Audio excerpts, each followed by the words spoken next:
കോടിമത പള്ളിപ്പുറത്തുകാവ് ഭദ്രകാളി ക്ഷേത്രത്തിലെ 10ാമത്തെ മഹോത്സവത്തിന് തുടക്കമായി.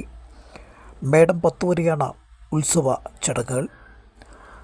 നാടിന് ഐശ്വര്യം ചൊരിഞ്ഞ നൂറ്റാണ്ടുകളായി MC റോഡിൽ കോടിമതയിൽ ദേവി കുടികൊള്ളുന്ന പള്ളിപ്പുറത്തുകാവ് ഭദ്രകാളി ക്ഷേത്രത്തിലെ ഈ വർഷത്തെ 10ാമത്തെ മഹോത്സവത്തിന് തുടക്കമായി. ക്ഷേത്ര ചടങ്ങുകൾക്ക് ശേഷം രാവിലെ തിരുവരങ്ങിൽ ഭക്തിഗാനമേള നടന്നു. 9 മണിക്ക് മീനളം സ്വർലയ ഭജൻസ് ഒരുക്കിയ ഭജൻസിനും തിരുവരങ്ങ് വേദിയായി. വൈകിട്ട് ചെണ്ടമേളവും തിരുവാതിരയും നടക്കും. 7 മണിക്ക് സാംസ്കാരിക സമ്മേളനം.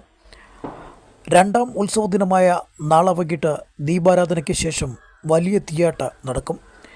നിരവധി ഭക്തജനങ്ങളാണ് തിരുവുത്സവത്തിന് ക്ഷേത്ര സന്നിധിയിൽ എത്തിച്ചേരുന്നത്.